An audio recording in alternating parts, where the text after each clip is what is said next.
Shalom peuple de Dieu, Nzamba pambola ndeko nyonso zwili baku ya ko landanga encore na moment nyonso oyo ko yamba image oyo na pesio bamboto ebele, c'est moi bien votre humble serviteur le berger Christian Mbaki. Bien-aimé dans le Seigneur, bien que bambale bele plusieurs personnes bazo pambwama na ba message oyo tozope sabango.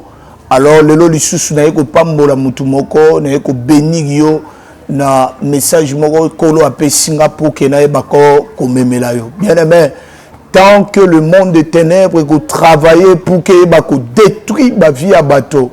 Biso pe to kofanda kimiate parce que Dieu nous a envoyé sur cette terre pour te yebako mema lumière, te yebako mema pole bisika ténèbres zali. Bien aimé dans le Seigneur, lelo nangina lobela yo likamoko est important au na vie na yo esengeli yo yeba. Bien aimé, je vois plusieurs personnes ba ignoraka likambo etali ba hôtel, ba ignoraka likambo etali combat spirituel. Nangina bisa mutu moko que combat spirituel est réel. Et le monde des ténèbres est travaillaka pour na koyeba ko détruire ba vie à batu. Oui, bien sûr, Christ est là. Christ azawana po longiso na bitumba. Mais bien aimé dans le Seigneur, laisse-moi te dire, le combat existe. Le diable opère. Mais la bonne nouvelle est que notre Dieu, le Dieu que nous servons, le Dieu que nous prions jour et nuit, c'est un Dieu qui opère au-dessus de tous les combats. Au-dessus, il y a toutes les forces, il y a ennemi. Nous voulons lire la parole de Dieu, bien-aimé, parce qu'aujourd'hui, dans notre message, nous allons beaucoup plus basé dans le Cambodge, hôtel familial, où ils ont lié, ils ont compliqué ma vie à bateau belé. Bien-aimé dans le Seigneur, nous allons lire la parole de Dieu dans Genèse chapitre 37, Tobandi, dans verset 3. La Bible dit, Israël aimait Joseph plus que tous ses autres fils, parce qu'il avait eu dans sa vieillesse.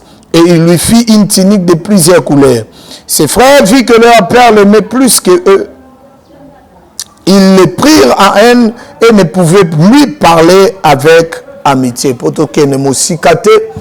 Bien aimé dans le Seigneur, nous tous, Nabananzambe Belé, te dis bien l'isolo malam, il y a Joseph. La Bible dit ceci, que Joseph, Azalaki, moi, il y a Jacob, Aebaki Akokobote, na Rachel. Et Jacob azalaki avant dernier, Joseph azalaki avant dernier, après Joseph azalaki na Benjamin au toyebi lisolo malam. Bible kolobaye que babanda ko demeurer na kati ya ndako ya Jacob bazalaki au nombre de 12. Pourquoi 12? Parce que la Bible nous représente toujours dans l'ancienne alliance, Bible représentera biso beaucoup plus bana mibal que bana basi. Et vous allez comprendre que na kobota ya Joseph, ya Jacob abotaki bana 13, mwana moko toyebaki na kombo ya Dina oyo azalaki ndeko ya mwasi ya bana mibali nyonso batikalaki 12. Bien aimé, vous savez, lorsque je regarde cette histoire, lorsque je regarde encore la vie de Jacob, et sa vie moko ya condamnation au bazaki nango na kati ya lupango. Jacob aboti bana. Jacob a se retrouvé na bana nyonso, mais ezana mutu moko te o abima. Bana tout ya Jacob bazoko la ka esika moko, babandi kobota peka wana complication ezalaki na kati ya famille wana. Mukolo Jida ameka aluka abima kene musika akenda kutana na ba complication et sous karango ndaku ya Jacob et réclamaye. Maintenant, Dieu a choisi encore Joseph pour que Joseph aille bakoko bimara kati ya loi yanda kwa Jacob. Et la Bible dit ceci, lorsque Joseph a bandi kobima, c'est alors que combat et banda et pas Joseph. Bitumbe banda et pas bande konaye. Babi comment fait-il yo koki kolota bandoto et que yo zo gouverner le konabiso? Pourquoi? parce que bayebaki ke na ndako ya Joseph et ya Jacob eza na mutu moko te akoki ko avancer, mutu moko te akoki ko progresser, et na mutu moko te akoki ko liboso. Mais ce qui est bizarre, Joseph alingi maintenant a défier bango pour qu'il bako kende. Bien aimé dans le Seigneur, j'aimerais dire à quelqu'un, le diable a koki ko kanga batu nyoso, mais ça na race o nzamba rezavara pona ye, et ça na race abato diable ko ka ko bloquer te. Na yo déclaré kola mutu moko yo za race ba vainqueur. A tous se retrouver dans le pango où il y a des hôtels, on se retrouver dans la famille, oh marambe simba rate yaya atana kata bitumba yoko eba koko bima molongi. Pourquoi? Parce que la Bible dit nous sommes plus que vainqueurs par celui qui nous a aimés. La Bible dit ceci, lorsque Joseph Falingi a kende, lorsque Joseph Falingi a avancé pour qu'akota na terre il y a bénédiction na ye. La Bible dit ceci, bande kone ba sali encore makita, ba bandi encore ko manipuler. Bien aimé dans le Seigneur, j'aimerais dire à quelqu'un, la plupart ya ba combat o ba tu ba vivre à ming, ils a tout autour na bango. La plupart ya ba hôtel où contrôlera biso, ce sont les hôtels. Il y a ba famille, ba soukso to botami. To botami na souk sa bato yo avant yo ezaki na bato ba yeba nzambe te. Ezaki na bato ba sala ba alliance na monde des ténèbres ba toucha bisi ko fallait pas ba simba. Ba kenda ba sala ba hôtel na butu et compliqué ba mariage à bato. Et compliqué ba vie à bato. Ba vie à bato ya avancer raté. Non mona mutu ata meka bunda na vie mais marabozo simba te. Ezana bato mususu à se retrouver dans le plan de la famille à Lukaka bima memambe simbarate. Pourquoi? Parce que hôtel moko réclamant et que awa ezana mutu mota ko yiko bima ezana batu mususu akei na ya zui ndako aye a voyager mais hôtel ya famille na bango tilelo et compliqué raé au mona mutu a se retrouver na poto nyonso sala ka simbarate mariage ezana poto mais mariage ya raté magamba malonga et simbarate. Pourquoi? Parce qu'à sous contrôle il y a le plan moko au balona hôtel et compliqué encore vie. Bien aimé dans le Seigneur, la bonne nouvelle est que Dieu a décidé encore cette fois-ci koyeba ko kangola yo na hôtel wana. Dieu a décidé ya koyeba ko bimison hôtel ya réclamation hôtel où ça là que yo avancé.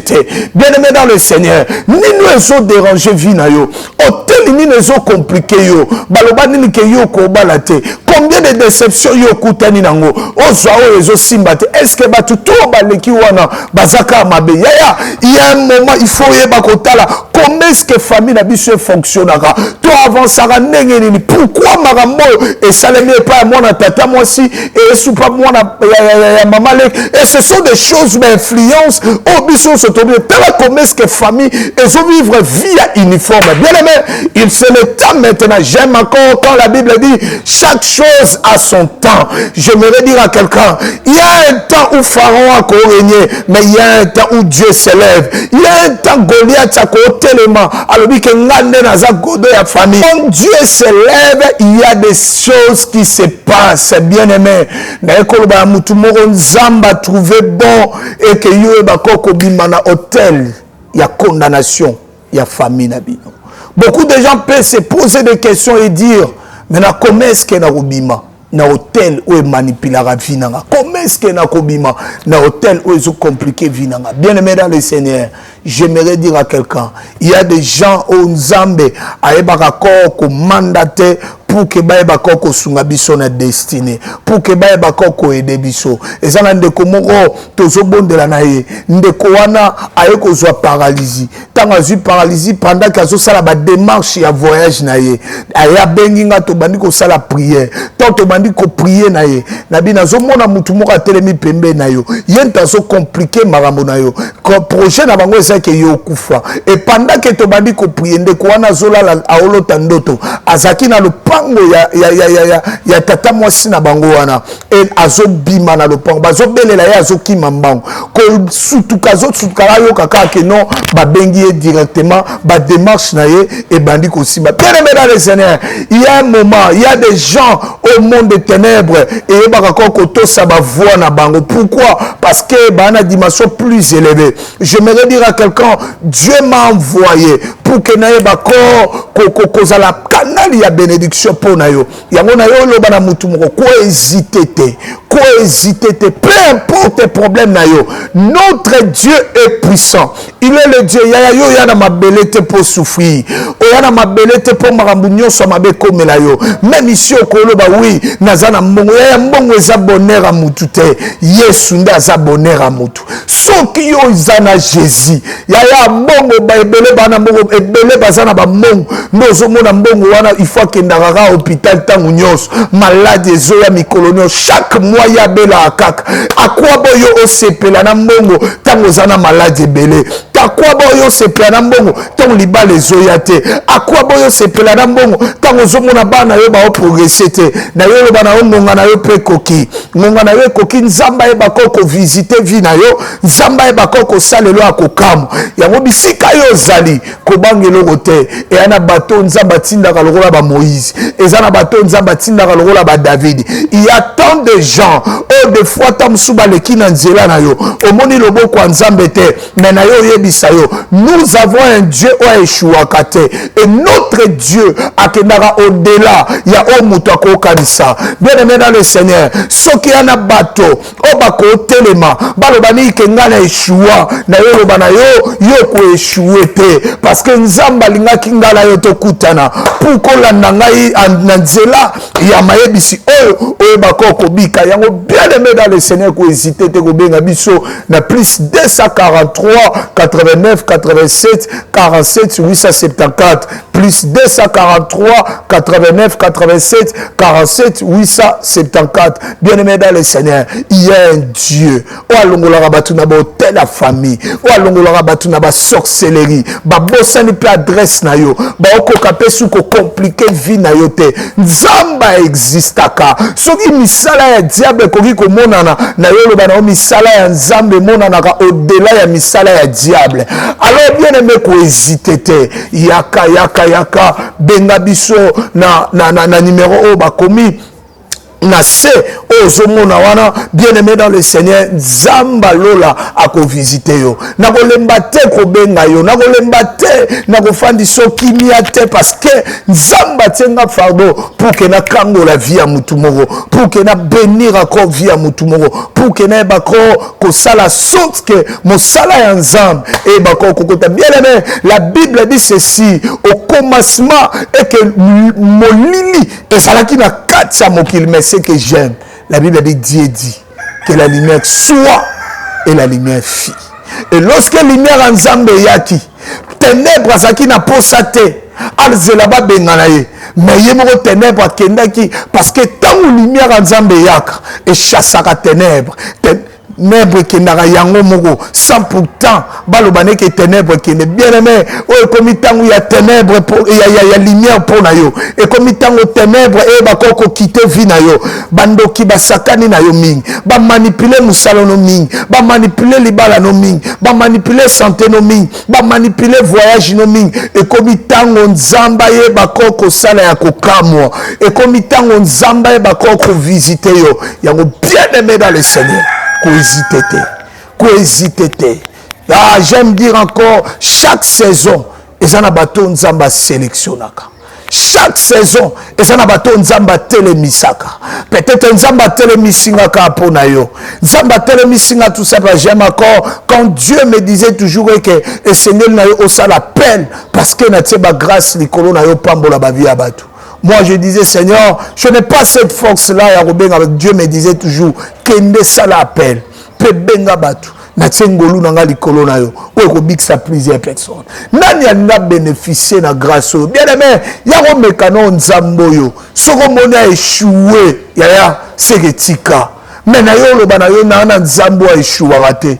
Combien de miracles to mone pas nzambo yo. To mona bato ya sida. Bato mal sida na bango ko sila to mona commerce kazo opérer opération sa cicatrice na yo ba mutu moko ata minganga balobi ni ke sili po na yo bango te bazana droit ya ko décider likolo na yo soki hôtel la famille et ko sala sorte que bato ba kufa ka maladie moko na yo ba pa na yo hôtel la famille ko ka ko mela makila na yo te et ko ka ko vomir vie na yo te na yo déclarer hôtel moko te ko changer vie na yo.